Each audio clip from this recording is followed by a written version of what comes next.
Hi hello everyone. इस video के अंदर हम देखेंगे एक केस को जिसका नाम क्या है, आशीष ओ लालपुरिया वर्सेस कुमाका इंडस्ट्रीज लिमिटेड। तो इसके अंदर क्या है, ये national company law appellate tribunal के पास न्यू दिल्ली बेंच के पास ये इसका डिसीजन आया था। तो इसके हम ब्रीफ ब्रीफ फैक्ट्स देखते हैं और क्या डिसीजन दिया गया, उसके पीछे क्या रीजन थे उनको देखते हैं। बहुत छोटा सा, ज़्यादा कुछ इसके अंदर डिटेल में है नहीं। देखो क्या बोला गया इसके अंदर, क्या फैक्ट्स है। द रिस्पॉन्डेंट कंपनी यानी कि कुमाका इंडस्ट्रीज लिमिटेड, कौन सी कंपनी, रिस्पॉन्डेंट कंपनीज, उसने क्या किया। हाँ, रिस्पॉन्डेंट कंपनी जो कि जिसका नाम है Kumaka industries limited presented a scheme of arrangement. उन्होंने एक स्कीम ऑफ अरेंजमेंट रखी under section 391 394 of companies act 1956, जो कि अब हम एग्जिस्टिंग स्कीम है सेक्शन 230 232 ऑफ कंपनीज एक्ट के अंदर।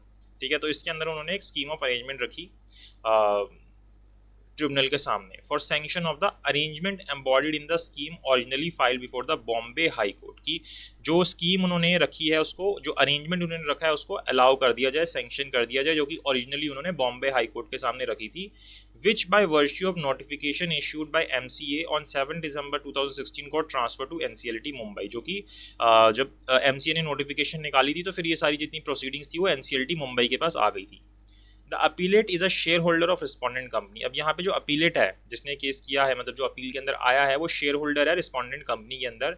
And he pointed out certain irregularities and non compliances and raise the objection that the scheme of arrangement is a mere rectification of action already taken. तो इसने objection raise किया कि ये जो आप scheme लेके आ रहे हो इसके अंदर कुछ इरेगुलरिटीज है और नॉन कंप्लाइंसेज हैं, जो कि इन्होंने क्या बोला कि ये जो स्कीम है ना, सिर्फ एक रेक्टिफिकेशन है उन एक्शंस का। रेक्टिफिकेशन मतलब आपने कुछ एक्शंस ले लिए थे, आप सिर्फ उनको रेक्टिफाई कर रहे हो by the respondent company without obtaining approval of tribunal. अब वो एक्शंस जो कि आपने ले लिए थे जिसके अंदर आपने ट्रिब्यूनल की अप्रूवल नहीं ली थी, अब आप सिर्फ उसको रेक्टिफाई करवा रहे हो। And other regulatory authorities as required under the provisions of companies act.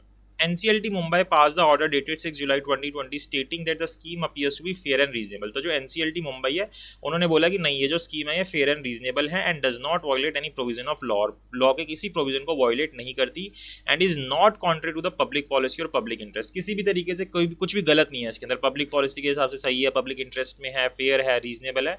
Hence the appellate यानी कि जो यहाँ पे अब जो अपीलेंट है on being agreed by the order of NCLT Mumbai have preferred the appeal under section 421 of the Companies Act 2013। तो 421 के अंदर वो अपील करते हैं किसके सामने, NCLT यानी एनक्लैट के सामने, जो कि दिल्ली के अंदर है।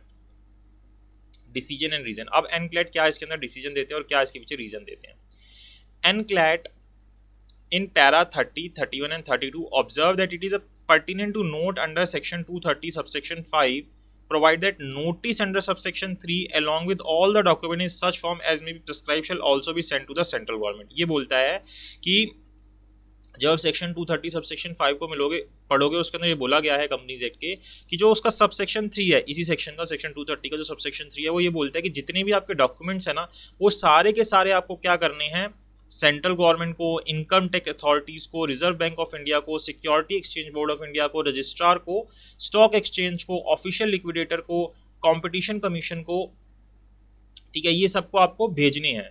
तो देखो क्या बोलता है कि the document in such form as may prescribe shall also be sent to the central government, income tax authority, reserve bank of India, security exchange board यानी SEBI, registrar, respective stock exchange, official liquidator, the competition commission if necessary and such other secretarial regulators. और इनके अलावा भी अगर कोई secretarial regulators है उनको, authorities को, which are likely to be affected by the compromise और अरेंजमेंट, जिनके ऊपर इफेक्ट आएगा इस कॉम्प्रोमाइज और अरेंजमेंट का।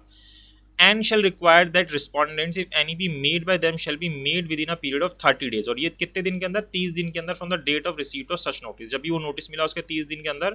Fehling which it shall be presume that they have no representation to make on the proposal. और अगर वो ऐसा नहीं करते तो फिर ये मान लिया जाएगा कि उस प्रपोजल के ऊपर उनको कोई रिप्रेजेंटेशन नहीं करनी। The basic intent behind the provisions of law is that these authorities play a vital role in the overall legal structure and should work harmoniously with tribunal in order to ensure that propose scheme is not violate of any provision of law and is also not against the public policy. और ये क्यों भेजी जाते हैं सारे documents वगैरह इन सारी authorities को, क्योंकि जब ट्रिब्यूनल के पास आप ये स्कीम रख रहे हो, अपनी अरेंजमेंट्स रख रहे हो, तो ट्रिब्यूनल को भी मिल के इन सारी अथॉरिटीज के साथ काम करना है। क्यों? क्योंकि ये सारी अथॉरिटीज बनाई इसलिए गई है कि कोई भी प्रोविजन का वायलेशन ना हो और पब्लिक पॉलिसी के, पब्लिक इंटरेस्ट के अंदर सारे काम चलते रहें। NCLT has overruled the objection raised by regional director. NCLT क्या करता है, ओवररूल कर देता है ये जो ऑब्जेक्शन RD के द्वारा रेज किया जाता है on the ground that objections are mere on the procedural aspect, ये बोलते हुए कि ये जो ऑब्जेक्शंस हैं ये सिर्फ क्या होते हैं, सिर्फ एक प्रोसीजरल एस्पेक्ट है, ये तो डॉक्यूमेंट भेजना एक प्रोसीजरल एस्पेक्ट है, नहीं किया तो क्या हुआ, इससे कोई इलीगलिटी रेज नहीं होगी इन द स्कीम और that it is against public policy, और ना ही ये कोई पब्लिक पॉलिसी अगेंस्ट है. Even if the objections are procedural, but it is jurisdiction of the tribunal that such procedural aspects need to be duly complied with before sanctioning of the scheme, as it would by lay down wrong precedent which would allow companies to do whatever acts without the compliance and confirmation of the court and other sectoral and regulatory authorities.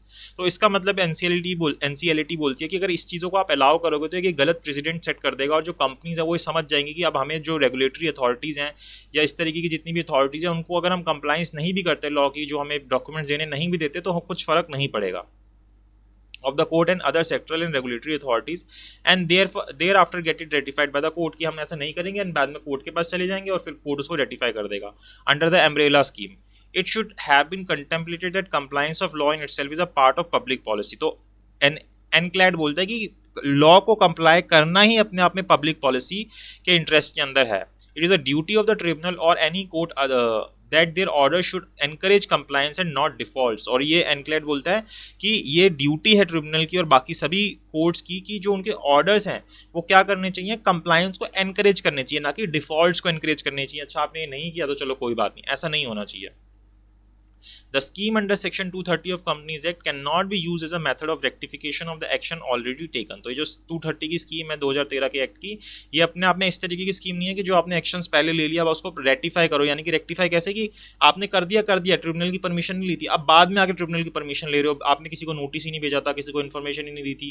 Before the scheme gets approve the company must be in compliance with all the public authorities. तो अगर आपको scheme अपनी approve करानी है तो पहले आपको जितनी भी कंप्लायंसेज है वो पूरी करनी है, पब्लिक अथॉरिटीज को जो डॉक्यूमेंट देने थे आपको देने पड़ेंगे. There must be no action pending against the company by the public authorities before sanctioning of scheme under section 230. और कोई भी एक्शन पेंडिंग नहीं होनी चाहिए कंपनी के अगेंस्ट अगर आपको सेक्शन 230 के अंदर अपनी स्कीम को अप्रूव करवाना है.